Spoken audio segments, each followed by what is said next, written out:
Hello students, हमने last class में कुछ प्रॉब्लम्स देखे। वो सारे problems motion in a straight path से रिलेटेड थे। वैसे हमें 9th क्लास के सिलेबस में सिर्फ motion in a straight path ही पढ़ना है। तो हम वैसे मोशन को देखेंगे जब बॉडी सिर्फ स्ट्रेट पाथ के अलोंग ही मूव कर रहा है। जैसे कि इस एग्जांपल में देखिए, जैसे कोई बॉडी इस हॉरिजॉन्टल स्ट्रेट पाथ पर मूव करे,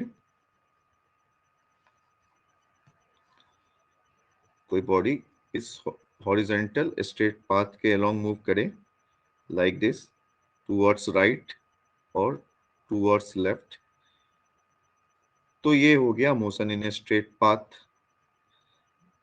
तो हम इसमें एक डायरेक्शन को पॉजिटिव एज्यूम करते हैं, तो इसके अपोजिट जो डायरेक्शन है वो निगेटिव हो जाएगा। सिमिलरली ये भी एक स्ट्रेट पाथ ही है। अगर इसके अलोंग ये एक वर्टिकल स्ट्रेट पाथ है और यदि इसके अलोंग कोई बॉडी मूव करता है लाइक वर्टिकली डाउनवर्ड या वर्टिकली अपवर्ड, तो ये भी एक motion in a straight path का एग्जांपल हुआ। इसमें भी हम अगर टूवर्ड्स डाउन मतलब वर्टिकली डाउनवर्ड को पॉजिटिव एज्यूम करते हैं तो वर्टिकल अपवर्ड मोशन निगेटिव हो जाएगा। सिमिलरली ये भी एक straight motion in a straight path का एग्जांपल है। इसमें भी कोई बॉडी इस इंक्लाइंड स्ट्रेट पाथ पर ऊपर इसके अलोंग जा सकता है। सिमिलरली कोई बॉडी इस इंक्लाइंड स्ट्रेट पाथ के अलोंग नीचे आ सकता है। तो इसमें भी अगर हम इस इंक्लाइंड प्लेन के अलोंग अगर कोई बॉडी ऊपर जाता है, उसको अगर हम पॉजिटिव एज्यूम कर लेते हैं तो इसके अपोजिट डायरेक्शन में मोशन निगेटिव हो जाएगा। तो यहाँ हमने देखा कि स्ट्रेट पाथ पर जब या स्ट्रेट पाथ के अलोंग जब कोई मूवमेंट होता है तब हम motion in a straight path कहते हैं। बट जब बॉडी का मोशन स्ट्रेट पाथ पर ना हो, like this, in this case suppose ये पोजीशन है ए, ये पोजीशन है बी और बॉडी पोजीशन ए से पोजीशन बी मूव करता है, तो पोजीशन ए से position be definitely motion in a straight path है। बट यदि बॉडी इस पोजीशन से मतलब पोजीशन बी से पोजीशन सी को जाता है, मतलब इस बॉडी का मूवमेंट इस वर्टिकल अपवर्ड डायरेक्शन मतलब टूवर्ड्स नॉर्थ है, तो यह केस अब motion in a straight path का नहीं रह गया, क्योंकि ये बॉडी सेम स्ट्रेट पाथ के अलोंग नहीं मूव कर रहा है। ये बॉडी अपना डायरेक्शन चेंज करके दूसरे स्ट्रेट पाथ पर चला गया है। तो इस तरह के मोशन को हम motion in a straight path नहीं बोलेंगे, इसे हम बोलेंगे मोशन इन ए प्लेन और motion in a two dimensional plane. Since इस तरह के मोशन को हम XY प्लेन में रिप्रेजेंट कर सकते हैं। मतलब इनकी जो पोजीशन है उसको हम XY प्लेन में दर्शा सकते हैं with the help of XY coordinates. इस क्लास में हम ऐसे दो प्रॉब्लम्स देखेंगे जो कि motion in a 2D plane से रिलेटेड है। मतलब कि हम इन 2D प्लेन के केस में डिस्टेंस और डिस्प्लेसमेंट को डिटरमाइन करेंगे। तो एक तो ये पहला केस ये वाला हो गया और दूसरा केस हम लेंगे एक सर्कुलर पाथ का। So this is a circular path. Okay, again ये जो सर्कुलर पाथ है, ये भी motion in a 2 dimensional plane का एग्जाम्पल है, क्योंकि अगर कोई बॉडी इस सर्कुलर पाथ के अलोंग ट्रेवल करता है तो वो एग्जाम्पल होगा motion in a 2D plane का। तो ये पहला केस हो गया और ये वाला केस हो गया दूसरा। तो पहले केस में सपोज ये पोजीशन है ए, दूसरा पोजीशन ये है बी, तीसरा पोजीशन ये है सी, और ये चौथा पोजीशन है डी। और कोई बॉडी पोजीशन ए से पोजीशन बी ट्रेवल करता है। मान लीजिए कि ये ए टू बी जो लेंथ है पाथ का वो है 2 metre, B to C length है 8 मीटर, और सी टू डी लेंथ है 4 मीटर। तो ये body first A to B travel करता है, then B to C, then C to D. So A to B ये टूवर्ड्स ईस्ट डायरेक्शन में जाता है, बी टू सी ये टूवर्ड्स नॉर्थ डायरेक्शन में जाता है, अगेन सी टू डी ये टूवर्ड्स ईस्ट डायरेक्शन में जाता है। तो इस केस के लिए हमें डिस्टेंस और डिस्प्लेसमेंट फाइंड आउट करना है। सो डिस्टेंस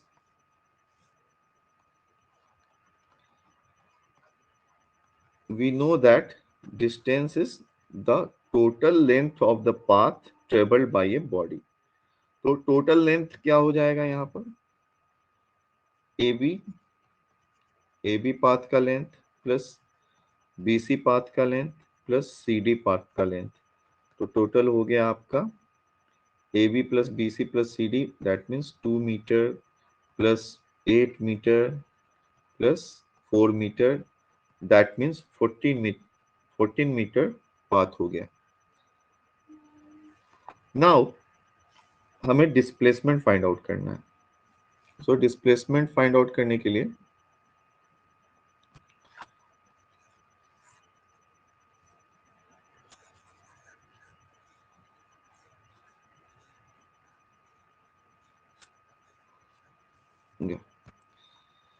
तो we know that displacement is the shortest distance between the initial position and final position, जिसको हम एक एरो से इंडिकेट करते हैं। तो यहाँ पर इनिशियल पोजीशन क्या है, है ए इनिशियल पोजीशन है, और डी हमारा क्या है, फाइनल पोजीशन है। तो इसके बीच जो शॉर्टेस्ट डिस्टेंस होगा वो कौन सा होगा, ये होगा, ये है शॉर्टेस्ट डिस्टेंस। ओके, और हमें पता है ये जो एरो है ये डिस्प्लेसमेंट वेक्टर को इंडिकेट करता है, और इस एरो का जो लेंथ होगा वो डिस्प्लेसमेंट वेक्टर का मैग्नीट्यूड बताएगा, और ये जो एरो का जो डायरेक्शन है ये इस डिस्प्लेसमेंट वेक्टर का डायरेक्शन हो जाएगा। तो डायरेक्शन हम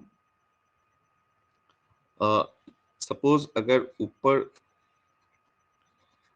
नॉर्थ डायरेक्शन एज्यूम करते हैं, नीचे साउथ, लेफ्ट वाले को वेस्ट और राइट वाले को ईस्ट, तो ये डायरेक्शन ऑब्वियसली ये डायरेक्शन इस तरफ जो डायरेक्शन होगा वो नॉर्थ ईस्ट डायरेक्शन होगा, ये डायरेक्शन हो जाएगा नॉर्थ ईस्ट डायरेक्शन। डायरेक्शन को हम एंगल से भी रिप्रेजेंट कर सकते हैं, मतलब हॉरिजॉन्टल से कितना एंगल बना रहा है ये एरो। सपोज ये एरो हॉरिजॉन्टल से 60 डिग्री एंगल बना रहा है, तो हम डायरेक्शन को एंगल से भी दिखा सकते हैं। But how to find displacement magnitude. So displacement magnitude को फाइंड आउट करने के लिए हम एक काम कर सकते हैं, ए बी लाइन को थोड़ा सा एक्स्ट्रापोलेट करके और यहाँ डी पोजीशन से एक वर्टिकल लाइन डाल के इस पॉइंट पे मिला देते हैं। तो ये पॉइंट ले लीजिए ई। तो यहाँ पर ए डी ई एक राइट एंगल ट्राइंगल बन गया है, ट्राइंगल ADE एक राइट एंगल ट्राइंगल बन गया है। सो फ्रॉम दिस ट्राइंगल हम इस ट्राइंगल में पाइथागोरस थ्योरम लगाकर AD लेंथ फाइंड आउट कर सकते हैं। इस प्रकार हम डिस्प्लेसमेंट का मैग्नीट्यूड निकाल सकते हैं। But Pythagoras theorem find out करने के लिए हमें ये perpendicular that means D distance चाहिए और AB डिस्टेंस चाहिए, सॉरी AE डिस्टेंस चाहिए।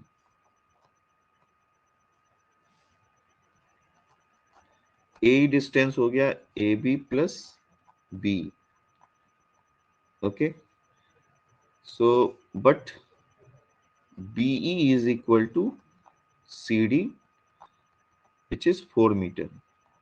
So AE becomes AB plus B, that means 2 meter plus 4 meter which is 6 meter. Whereas D is equal to BC which is 8 meter. Okay. So we can find out AD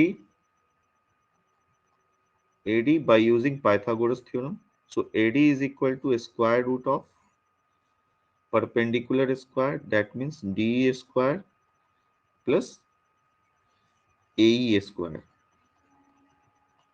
So DE की value कितनी हो गई 8 metre 8 square plus AE की value कितनी हो गई 6 metre, so 6 square. So the value is 64 plus 36 which is equal to the square root of 100. So final answer is 10 meter. So the magnitude of the displacement vector is 10 meter and the direction is 60 degree from horizontal, or we can say northeast direction. अब हम एक और case देखते हैं जिसकी चर्चा हम कर रहे थे, सर्कुलर मोशन की। सो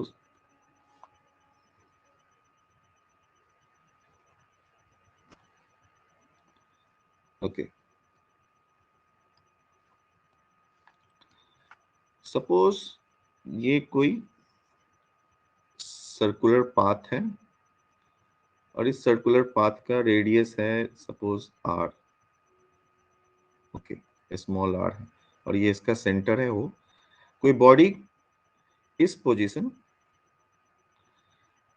सपोज पोजीशन A से सर्कुलर पाथ के अलोंग ट्रेवल करते हुए इस सर्कुलर पाथ का क्वार्टर डिस्टेंस कवर कर लेता है। दैट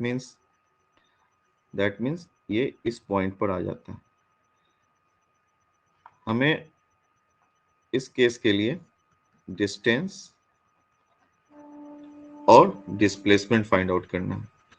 सो डिस्टेंस तो since we know total circle का जो सरकमफ्रेंस है वो होता है 2 पाई r, और ये जो है ये उस पूरे सरकमफ्रेंस का क्वार्टर डिस्टेंस है। मतलब सरकमफ्रेंस हो गया 2 पाई r, क्योंकि ये क्वार्टर डिस्टेंस है AB, so divide by 4। So AB क्या है हमारा, AB हो गया डिस्टेंस, AB हमारा हो गया distance which is 2 pi r by 4. So this is pi r by 2. Now what is displacement? Displacement क्या होगा?